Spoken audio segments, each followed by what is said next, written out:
सर्व BA second इयरच्या विद्यार्थ्यांचं या ऑनलाईन क्लासमध्ये स्वागत करतो. विद्यार्थी मित्र हो, आजच्या तासाला आपल्याला केन्सचा उत्पन्न व रोजगार विषयक सिद्धांत या ठिकाणी पाहायचा आहे. The general theory of income and employment हा सिद्धांत केन्स यांनी मांडलेला आहे आणि तो आजच्या तासाला या ठिकाणी आपल्याला पाहायचा आहे. यापूर्वीच्या तासाला आपण JB शेनचा बाजारविषयक नियम पाहितला होता की त्यांनी असं म्हटलं होतं की अर्थव्यवस्थेत पूर्ण रोजगार निर्माण होत असतो किंवा पूर्ण रोजगारच असतो, कारण उत्पादनाच्या घटकांकडून जे निर्मित होतं त्याचे मोबदले त्यांना मिळतात उत्पन्नाच्या स्वरूपात, आणि उत्पन्न मिळालं की लोक त्याचं ते खर्च करतात मागणीच्या स्वरूपात, आणि जसा पुरवठा होतो तसं मागणी होते. आणि अशा प्रकारचं चक्र अर्थव्यवस्थेमध्ये उत्पन्न खर्च प्रवाह चालू असतो. म्हणजे उद्योग संस्थेकडून कुटुंब संस्थेकडे येतं आणि कुटुंब संस्थेकडून पुन्हा उद्योग संस्थेकडे जातं. अशा प्रकारचं उत्पन्न खर्च प्रवाह अर्थव्यवस्थेमध्ये चालू असल्यामुळे अर्थव्यवस्थेमध्ये नेहमी पूर्ण रोजगार असतो, बेकारी नसते, आणि त्यामुळे प्रत्येक पुरवठा आपली मागणी निर्माण करतो. अशा प्रकारे रोजगारीच्या संदर्भात त्यांनी सिद्धांत मांडलेला आहे, किंवा अर्थव्यवस्थेत वस्तूची मागणी कशी येते हे त्यांनी त्यामध्ये स्पष्ट केलेलं आहे. परंतु आपण पाहतो की या सिद्धांतावर अनेक अर्थशास्त्रज्ञांनी टीका केलेली आहे, किंवा आधुनिक अर्थशास्त्रज्ञांना JB शेचे हे विचार मान्य नाहीत, कारण आपण पाहतो की हा सिद्धांत त्यांनी दीर्घकाळासाठी मांडलेला आहे. त्याचबरोबर अर्थव्यवस्थेमध्ये बचत बरोबर गुंतवणूक असते असंही म्हटलेलं आहे, किंवा अर्थव्यवस्थेमध्ये अत्युत्पादन नसतं, म्हणजे अतिरिक्त उत्पादन होत नाही, अशा प्रकारचं गृहीत घेतलेलं आहे. आणि अशा प्रकारचा चक्रप्रवाह चालू असतो, जेवढी बचत झाली तेवढी गुंतवणूक होते. ही जी काही गृहीते आहेत या गृहीतांवर पुढे टीका झाली, आणि चुकीचे गृहीते घेऊन मांडलेला हा सिद्धांत चुकीचा आहे असं म्हटलेलं आहे, आणि त्यामध्ये दुरुस्ती करून केन्स यांनी आपण पाहतो की उत्पन्न व रोजगार विषयक आधुनिक पद्धतीने मांडलेला आहे. JB शे यांनी सूक्ष्म आर्थिक विश्लेषण पद्धतीचा वापर केला होता, तर केन्स यांनी सूक्ष्म आर्थिक विश्लेषणाचा त्याग करून समग्र आर्थिक विश्लेषण किंवा स्थूल आर्थिक विश्लेषण पद्धतीचा अवलंब करून अर्थव्यवस्थेमध्ये रोजगाराची स्थिती कशी निर्माण करता येते किंवा रोजगार कसा निर्माण होत असतो या बाबतीतलं विश्लेषण त्यांनी स्थूल आर्थिक विश्लेषण पद्धतीच्या सहाय्याने मांडलेलं आहे. त्याचबरोबर अल्पकाळाऐवजी म्हणजे दीर्घकाळाऐवजी अल्पकाळ विचारात घेतलेला आहे. अशा प्रकारे बदल करून एक नवीन विचार मांडण्याचं कार्य आपण पाहतो की केन्स यांनी केलेलं आहे. आपण पाहतो की आधुनिक अर्थशास्त्राचा पाया किंवा सुरुवात ही केन्स पासूनच झालेली आहे, आणि केन्सचं अर्थशास्त्रातील योगदान मोठं आहे. म्हणून अर्थव्यवस्थेमध्ये उत्पन्न आणि रोजगाराची स्थिती कशी असते की जेणेकरून अर्थव्यवस्थेमध्ये पूर्ण रोजगार निर्माण होईल, या बाबतीत अर्थव्यवस्थेमध्ये रोजगार कधी निर्माण होतो आणि कुठल्या स्थितीत निर्माण होतो याचं विवेचन या सिद्धांतामध्ये त्यांनी केलेलं आहे.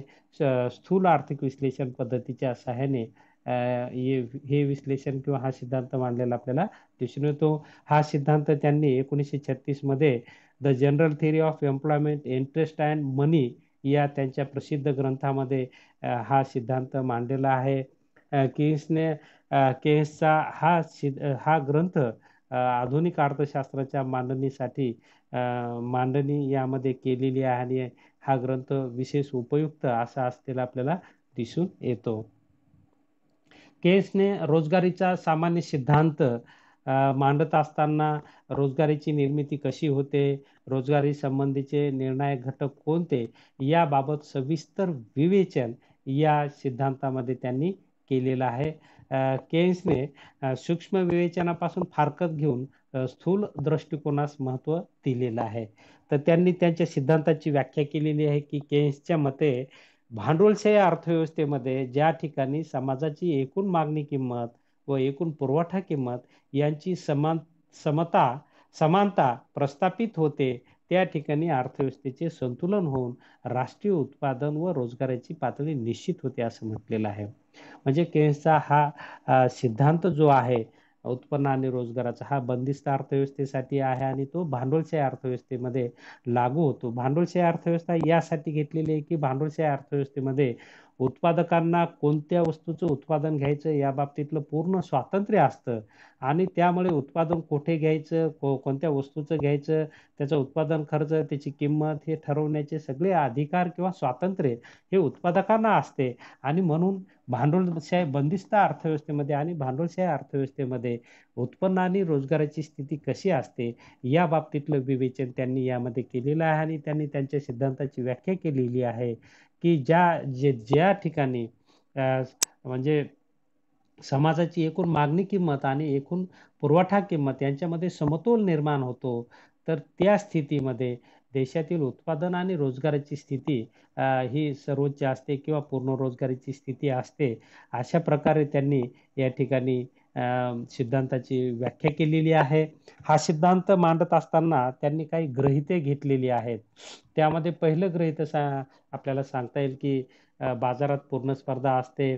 त्यानंतर त्यांनी बंदिस्त अर्थव्यवस्था हे गृहीत घेतलेलं आहे, कारण आपण पाहतो की या बंदिस्त अर्थव्यवस्थेमध्ये विदेशी व्यापार हा शक्यतो बंद असतो किंवा लक्षात घेतला जात नाही. त्यानंतर आपण पाहूया की त्यांनी अल्पकाळ विचारात घेतलेला आहे. दीर्घकाळात ते म्हणतात की दीर्घकाळात आपण सर्व मेलेले असतो आणि म्हणून आर्थिक सिद्धांताची मांडणी त्यांनी अल्पकाळाचा विचार करूनच केलेली आहे. त्यानंतरचं गृहीत आहे की आर्थिक व्यवहारात पैसा या घटकास अत्यंत महत्त्वाचे स्थान त्यांनी दिलेले आहे.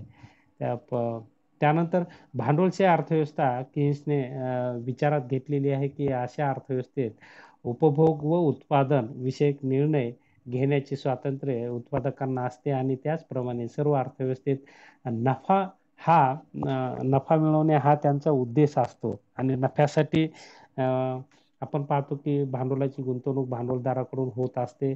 यापूर्वी आपण विकासाच्या अर्थशास्त्रामध्ये पाहिलेलं आहे की माल्थसने म्हटलेलं आहे की किंवा विविध अर्थशास्त्रज्ञांनी म्हटलेलं आहे की अर्थव्यवस्थेमध्ये उत्पादकांना जोपर्यंत नफा मिळत असतो तोपर्यंत नफ्याची पुनर्गुंतवणूक होते आणि नफ्यातून भांडवल निर्माण होतं आणि हे भांडवल जोपर्यंत निर्माण होतं तोपर्यंत अर्थव्यवस्थेमध्ये रोजगार निर्माण होतो.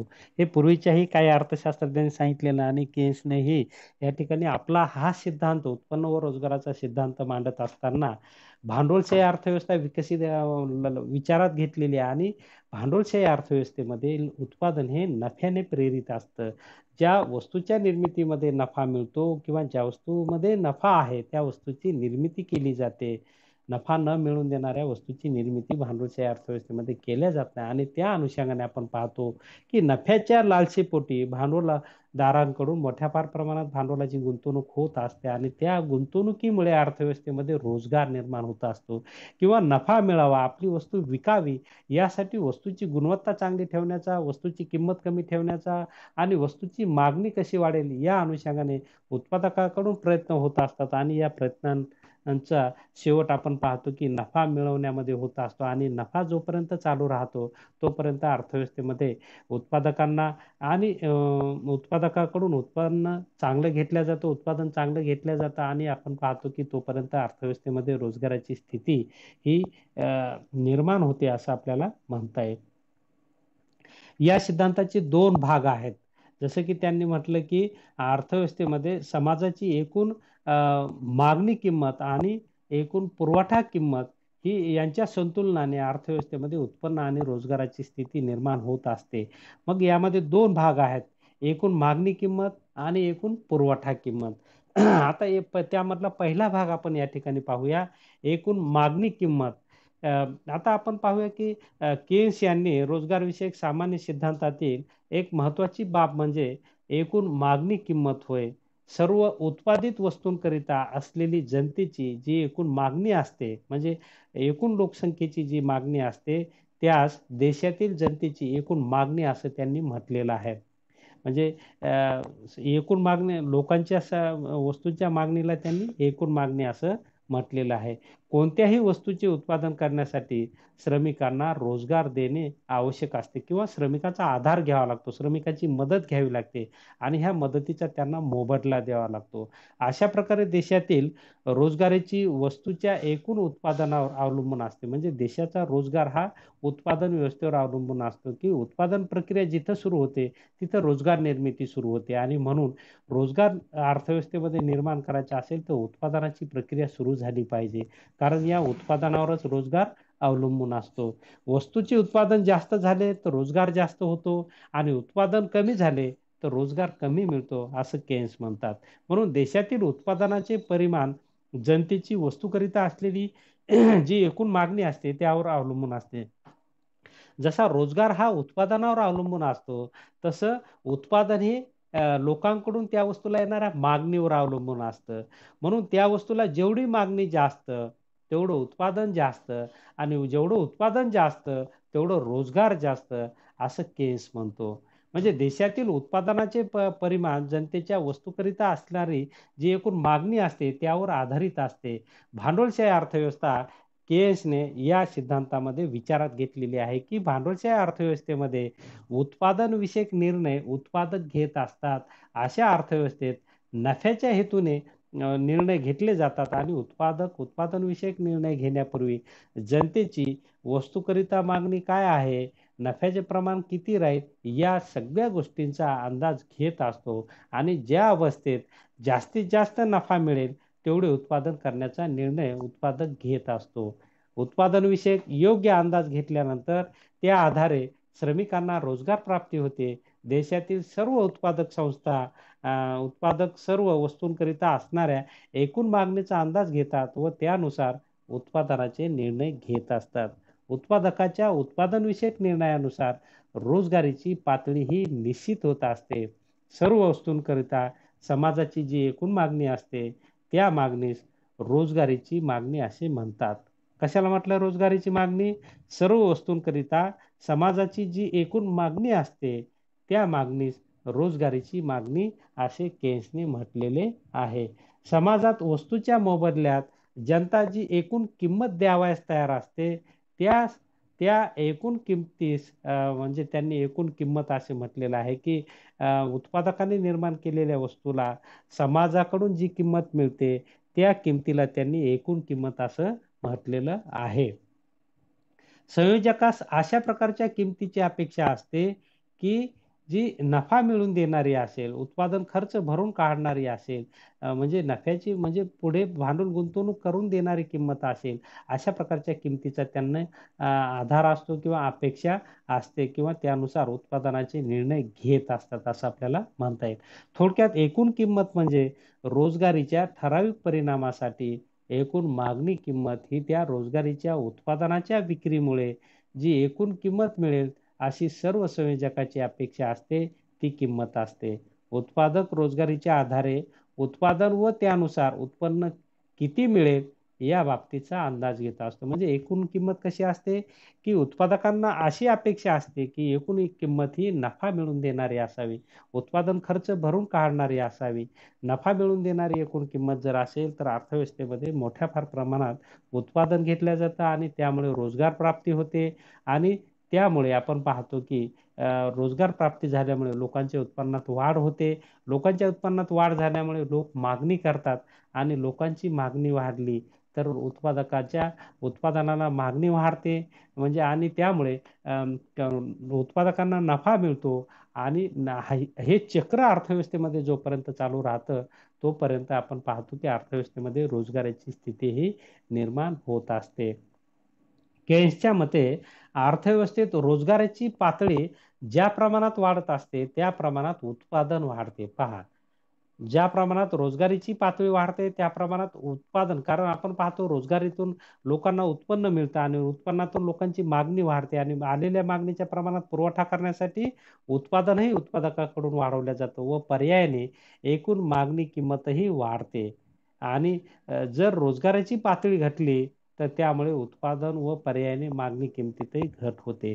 म्हणजे रोजगारीची पातळी ही चांगली किंमत मिळवून देते. जास्त रोजगारीची पातळी असेल तर उत्पादकांना चांगली नफा मिळवून देणारी किंमत असते मिळते आणि कमी रोजगाराची पातळी असेल तर नफा मिळवून देणारी किंमत त्यांना भेटत नाही आणि त्यामुळे तिथे रोजगार निर्मिती होत नाही. म्हणून रोजगार निर्मिती अशा स्थितीमध्ये होते की जी नफा मिळवून देणारी समाजाची एकूण मागणी किंमत त्या ठिकाणी येत असते आणि त्या ही मागणी किंमत जोपर्यंत चालू राहते तोपर्यंत अर्थव्यवस्थेमध्ये उत्पादन चालू राहतं आणि उत्पादन चालू राहिल्यामुळे लोकांना रोजगार मिळतो आणि रोजगार जास्त असतो, उत्पादन जास्त आणि म्हणून मागणी किंमत जास्त.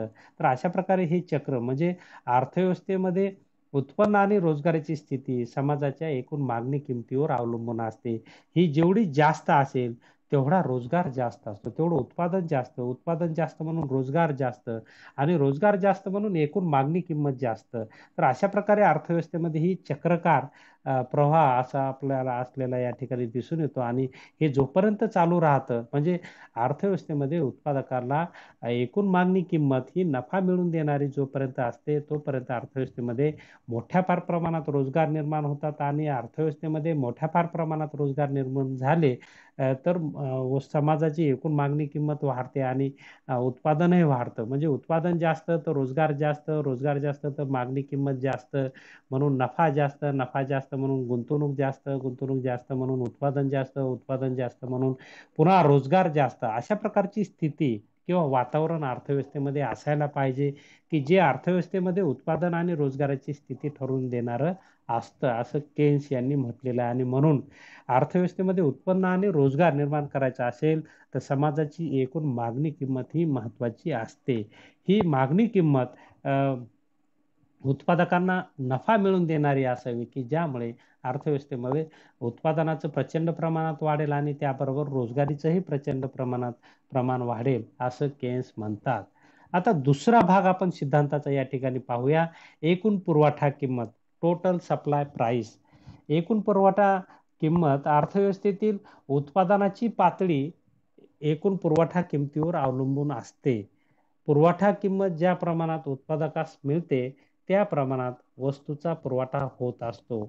एकूण पुरवठा किंमत वस्तूचे ठराविक परिमाण उत्पादन करण्यासाठी जो उत्पादन खर्च येतो या खर्चा इतके असते. म्हणजे पुरवठा किंमत ही उत्पादन खर्चा इतकी आहे, त्यामध्ये प्लस त्यांचा नफा देखील ऍड असतो असं आपल्याला म्हणता येईल. म्हणजे पुरवठा किंमत कोणती की उत्पादकांना नफा मिळवून देणारी ही पुरवठा किंमत असते असं आपल्याला म्हणता येईल की ज्यामध्ये उत्पादन खर्चात आपण पाहतो की उत्पादन घटकाच्या मोबदले किंवा वस्तूच्या निर्मितीच्या एकूण खर्चाचा त्यामध्ये समावेश असतो. विशेषतः उत्पादन खर्चामध्ये वेतन, व्याज, नफा यासारख्या घटकांचा समावेश असतो. कोणताही उत्पादक ठराविक रोजगाराची एकूण पुरवठा किंमत भरून निघण्याची अपेक्षा करतो आणि त्यानुसार श्रमिकांना रोजगारी देण्याचा प्रयत्न करतो. अन्यथा ही किंमत जर त्याला मिळाली नाही तर रोजगार या ठिकाणी उपलब्ध होणार नाही आणि म्हणून उत्पादनास रोजगारीची एकूण पुरवठा किंमत भरून येण्याची अपेक्षा असते आणि ती जर नाही झाली तर त्या ठिकाणी रोजगार निर्माण होणार नाही. म्हणून अर्थव्यवस्थेमध्ये जर रोजगार निर्माण करायचा असेल तर पुरवठा किंमत कशी पाहिजे, उत्पादन खर्च भरून देणारी पाहिजे ज्यामध्ये नफ्याचाही समावेश असतो. मग अशा प्रकारची किंमत जिथे मिळते त्या ठिकाणी मोठ्या फार प्रमाणात रोजगार निर्मिती होत असते. या उलट त्या ठिकाणी रोजगार निर्मिती होत नाही. म्हणून अर्थव्यवस्थेतील रोजगार हा कशावर अवलंबून असतो, एकूण पुरवठा किमतीवर अवलंबून असतो आणि ही पुरवठा किंमत कशी असते, उत्पादकाचा उत्पादन खर्च भरून काढणारी, नफा मिळवून देणारी असते.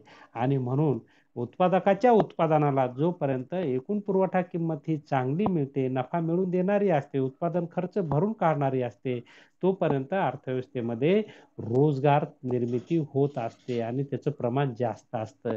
या उलट कमी असतं असं आपल्याला म्हणता येईल. रोजगारीची ठराविक पातळी परवडण्यासाठी रोजगारीच्या आधारे मिळालेल्या उत्पादनाच्या विक्रीमुळे जी एकूण किमान किंमत मिळावी अशी सर्व उत्पादकांची अपेक्षा असते त्यास रोजगारीची एकूण पुरवठा किंमत असे म्हणतात. म्हणजे रोजगारीची पुरवठा किंमत कशाला म्हटलेलं आहे केन्स यांनी की किमान उत्पादन खर्च म्हणजे त्यांच्या उत्पादनाच्या विक्रीमुळे एकूण किमान उत्पादन खर्च भरून निघावा आणि त्यामध्ये नफ्याचाही समावेश असतो, नफा मिळावा, अशा प्रकारची पुरवठा किंमत जर मिळाली तर त्या पुरवठा किमतीस केन्स यांनी रोजगारीची एकूण पुरवठा किंमत असं म्हटलेलं आहे. तर अशा प्रकारे एकूण मागणी किंमत आणि एकूण पुरवठा किंमत या दोन्हीच्या संतुलनातून अर्थव्यवस्थेमध्ये उत्पन्न आणि रोजगाराची स्थिती निश्चित होत असते, हे केन्स यांनी सांगितलेलं आहे.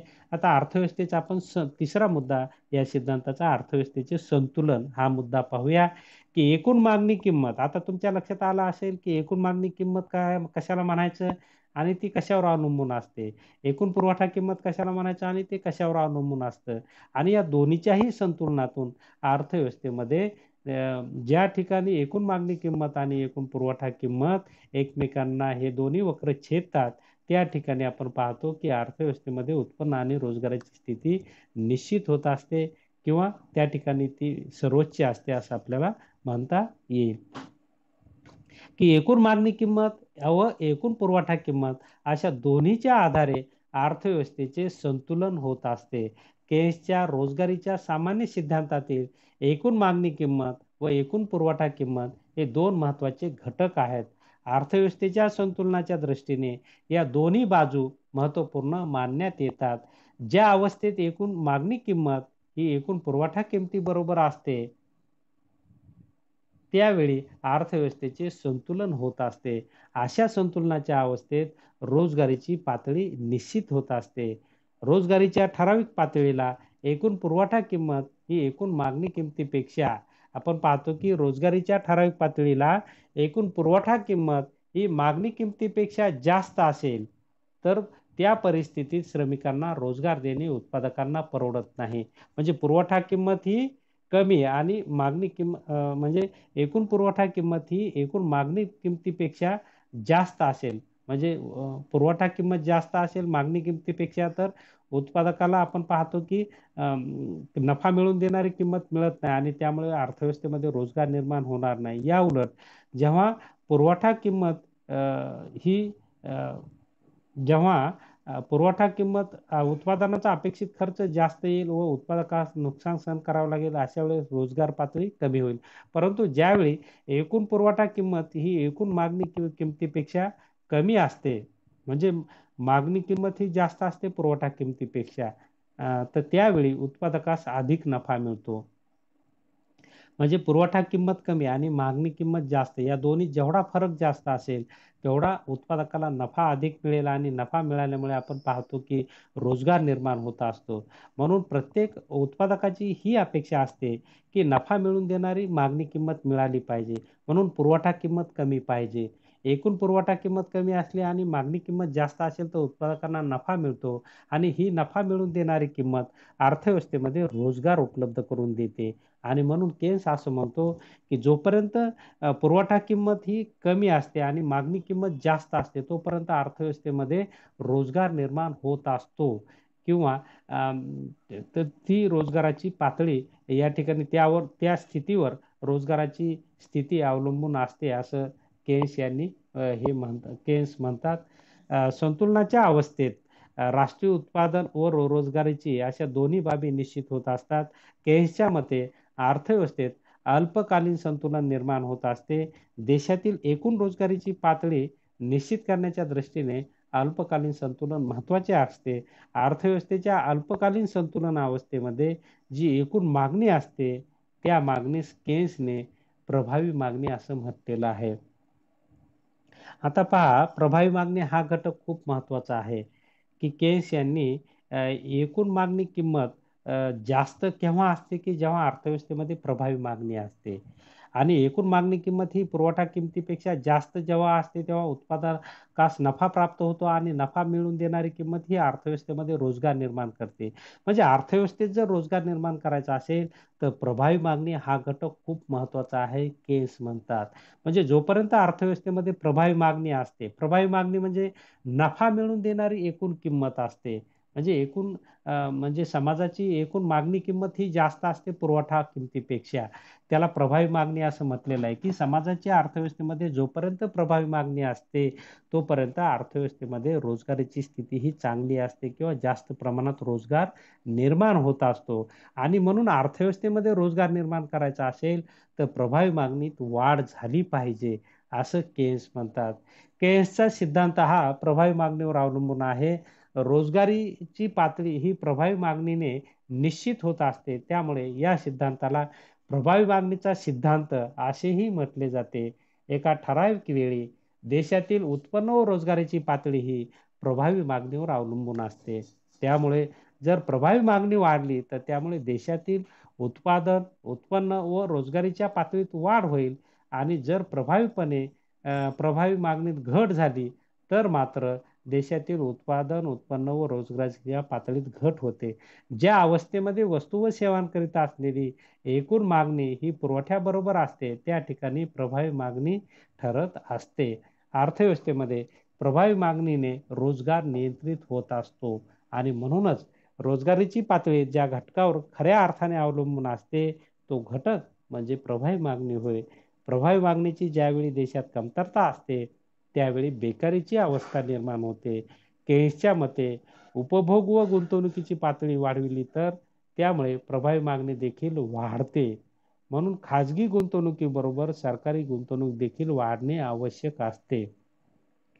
त्यामुळे प्रभावी मागणी वाढते, लोकांचं उत्पन्न वाढतं, रोजगार वाढतो. गुंतवणूक वाढली तर रोजगार वाढतो, रोजगार वाढला तर लोकांचं उत्पन्न वाढतं आणि उत्पन्न वाढलं की लोकांची प्रभावी मागणी वाढते आणि ती मागणी अशी उत्पादकांना किंमत मिळवून देते की जी नफा मिळवून देणारी असते. एकूण मागणी किंमत जास्त असते पुरवठा किमतीपेक्षा आणि म्हणून अर्थव्यवस्थेमध्ये रोजगार निर्मितीचं वातावरण चांगलं असतं असं म्हणतात. आणि म्हणून जेव्हा यामध्ये गॅप येईल उपभोग आणि गुंतवणुकीच्या पातळीमध्ये, तेव्हा अर्थव्यवस्थेमध्ये सरकारी गुंतवणूक देखील झाली पाहिजे, अशा प्रकारची भूमिका केन्सची आहे. आणि त्यामुळे सरकारी हस्तक्षेप त्यांनी मान्य केलेला आहे, की जे सनातनवादी सरकारी हस्तक्षेप मान्य करत नाहीत आणि केन्स या ठिकाणी सरकारी हस्तक्षेप यासाठी म्हणतात, की जेव्हा खाजगी गुंतवणूक रोजगार मिळवून देणार मध्ये कमी पडते, तेव्हा सरकारी गुंतवणूक झाली पाहिजे आणि त्यातून प्रभावी मागणी वाढते आणि प्रभावी मागणी वाढल्यामुळे अर्थव्यवस्थेमध्ये रोजगार निर्माण होत असतो, असं त्यांनी म्हटलेलं आहे. म्हणजे ज्यावेळी अर्थव्यवस्थेमध्ये उत्पन्न व उपभोग या दोन्हीतील अंतर वाढत जाते, त्यावेळी हे अंतर भरून काढण्यासाठी गुंतवणुकीशिवाय पर्याय नसतो. रोजगार वाढविण्यासाठी गुंतवणूक वाढवणे आवश्यक असते. थोडक्यात समाजातील उपभोग्य वस्तूंवरील खर्च व भांडवली वस्तूंवरील खर्च या दोन्ही घटकावर प्रभावी मागणी अवलंबून असते. उत्पादकाच्या नफ्यासंबंधीच्या अंदाजावरच प्रभावी मागणी अवलंबून असते. तर या सिद्धांताचं त्यांनी आकृतीच्या सहाय्याने विश्लेषण केलेलं आहे. ही आकृती आहे. अप हा एकूण पुरवठा किंमत वक्र आहे, तर म हा एकूण मागणी किंमत वक्र आहे. तर या आपण पाहतो की च्या ठिकाणी दोन्ही वक्र एकमेकांना छेदतात.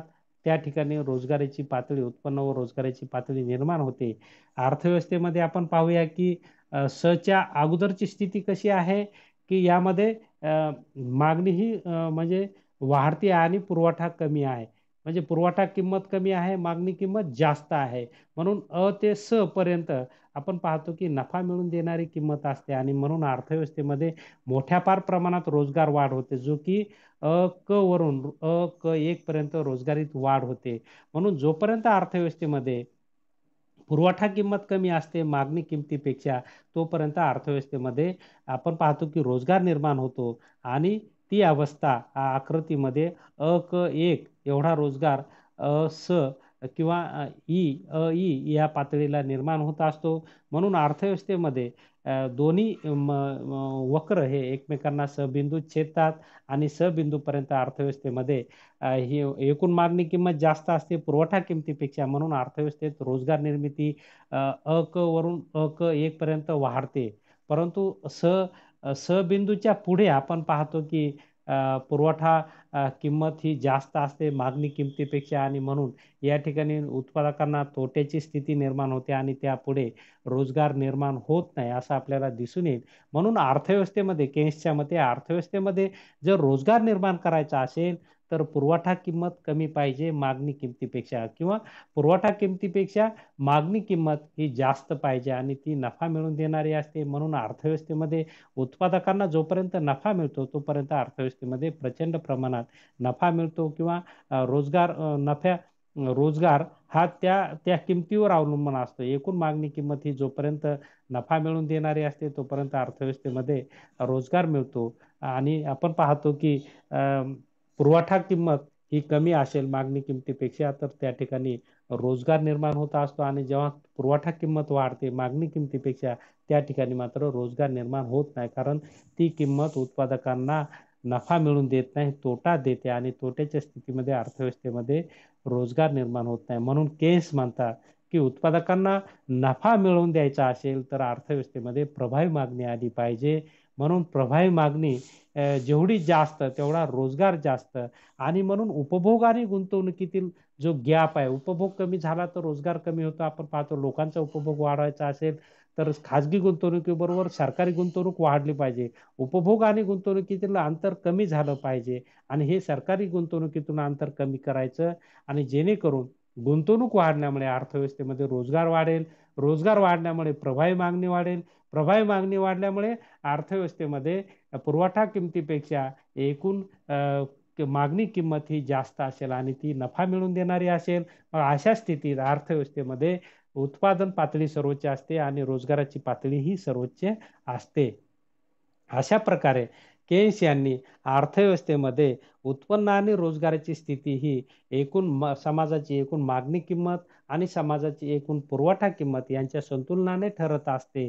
जोपर्यंत अर्थव्यवस्थेमध्ये पुरवठा किंमत कमी आणि मागणी किंमत जास्त असते तोपर्यंत अर्थव्यवस्थेमध्ये प्रभावी मागणीच्या आधारे रोजगार पातळी या ठिकाणी मोठ्या प्रमाणात निश्चित होते. या उलट मात्र पुरवठा किंमत जास्त आणि मागणी किंमत कमी असते अशा ठिकाणी मात्र प्रभावी मागणीच्या अभावी उत्पादन पडून राहतं. उद्योजकांना नफा होत नाही आणि पर्यायाने अर्थव्यवस्थेमध्ये तोट्याची स्थिती निर्माण होते.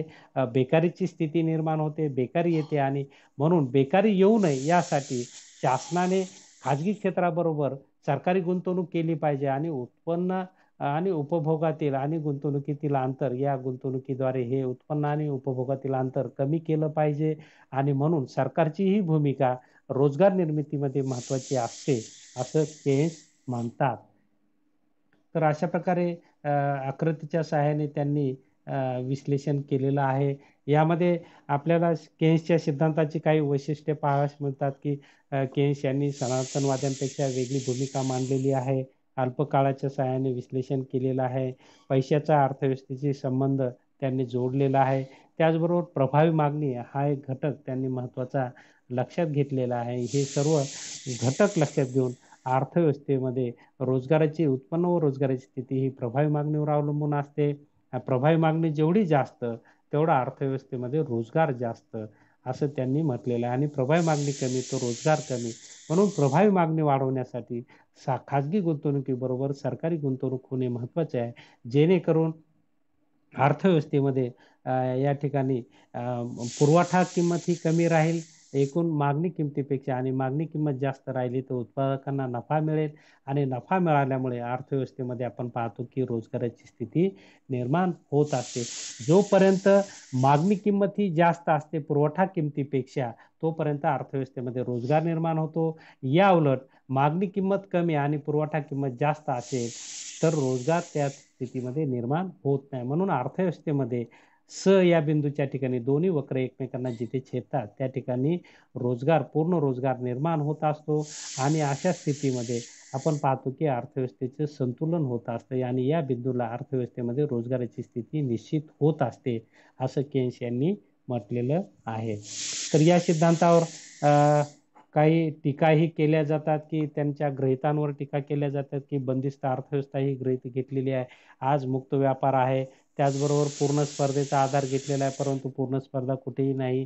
त्याचबरोबर गुंतवणुकीस अवास्तव महत्त्व दिलेलं आहे, इतर घटकांना दुर्लक्षित केलेलं आहे. त्याचबरोबर सूक्ष्म घटकांची दखल घेतलेली नाही. त्याचबरोबर भांडवलशाहीचं त्यांनी समर्थन केलेलं आहे, परंतु इतरही अर्थव्यवस्थांमध्ये रोजगार निर्मिती कशी होते हे त्यांनी सांगितलेलं नाही. तर अशा प्रकारच्या काही टीका या सिद्धांतावर केल्या जात असल्या तरी आपण पाहतो की अर्थव्यवस्थेमध्ये रोजगार निर्मितीच्या अनुषंगाने हा सिद्धांत खूप उपयुक्त आणि सरकारला अर्थव्यवस्थांना विविध देशातील अर्थव्यवस्थांना हा मार्गदर्शक सिद्धांत आहे असं आपल्याला म्हणता येईल. तर या तासाला आपण उपलब्ध झालात, शांतपणे ऐकून घेतलं त्याबद्दल आपले या ठिकाणी आभार व्यक्त करतो आणि थांबतो. धन्यवाद.